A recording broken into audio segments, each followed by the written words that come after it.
Have you ever spent hours rewriting an email before sending it? Or delayed starting a project because you're not ready yet? Perfectionism whispers, just a little better, then it'll be good enough. But here's the truth. Good enough never comes. And that's the trap. It keeps us busy polishing, revising, improving, while real progress slips away.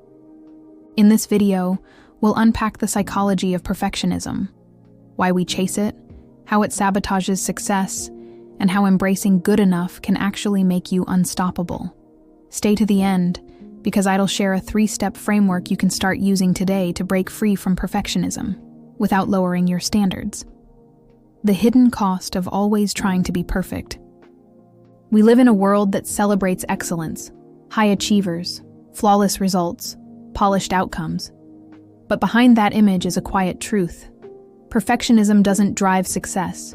It quietly drains it. Psychologists define perfectionism as a mix of high standards and self-critical evaluation. You don't just want to do well, you need to do it flawlessly. And when you don't, you feel like a failure. But here's the catch. The pursuit of perfection often replaces the pursuit of progress. You're stuck editing instead of moving forward. Instead of trying, you're overthinking. Instead of learning, you're avoiding. The psychology behind perfectionism. Perfectionism is not about being perfect. It's about the fear of not being enough. It's rooted in 3 main psychological drivers. Fear of failure. Somewhere deep down, you believe that mistakes make you less worthy, so you avoid them at all costs. Fear of judgment. You imagine others constantly evaluating you, your work, your worth, and you chase approval that never comes. Identity attachment. You tie your self-worth to your output.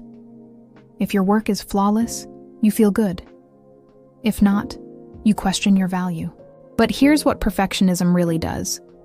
It turns life into an endless exam. No matter how well you perform, there's always another test, another not quite enough. The illusion of control. Perfectionists believe that if they can just control every detail, they can avoid pain, criticism, or failure. But that control is an illusion. You can polish the surface, but you can't control people's opinions. You can double-check your work, but you can't guarantee success. You can plan for every scenario, but you can't predict life. The moment you realize that control isn't safety, it's a cage, everything starts to shift. This is where the concept of good enough becomes powerful. Good enough doesn't mean careless or lazy. It means knowing when your effort meets the purpose. It's the balance between doing your best and letting it go. The paradox of progress. Here's the irony. Perfectionism often blocks the very excellence it aims to achieve. The writer who never finishes their draft never becomes a better writer. The designer who tweaks endlessly never learns what clients really want. The student who overprepares for one exam misses the chance to explore new ideas. Real progress happens through iteration, through doing, learning, adjusting, repeating. When you accept good enough, you create momentum. And momentum, not perfection, is what leads to mastery. How to practice good enough thinking. Here's a practical 3-step framework you can start using today. Step 1. Define the purpose. Before starting any task, ask, what's the actual goal here? If it's to communicate, focus on clarity, not poetry. If it's to deliver, focus on completion, not perfection. Step 2. Set a good enough bar. Decide in advance what good enough looks like, a clear checklist or time limit. Example. This report will be done when I've reviewed it twice, not 10 times. This creates a clear finish line and stops you from spiraling into endless tweaks. Step 3. Build tolerance for imperfection. Do something slightly imperfect on purpose. Send a message without rereading it 5 times. Post something online even if it's not perfect. You'll realize the world doesn't end, and the discomfort fades with time.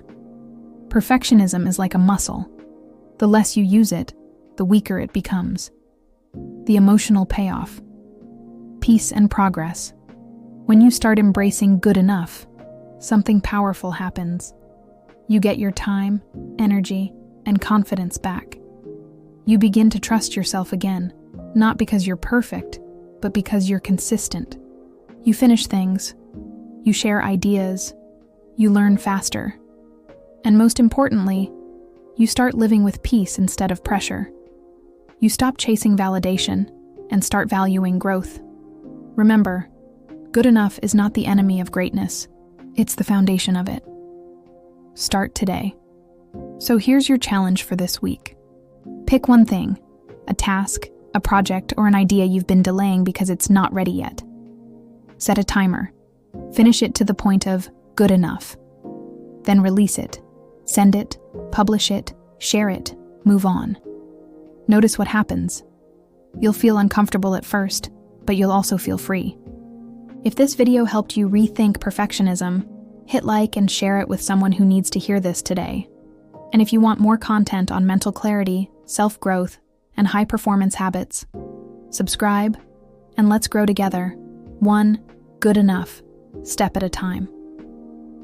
Final reflection. Remember, progress beats perfection every single time.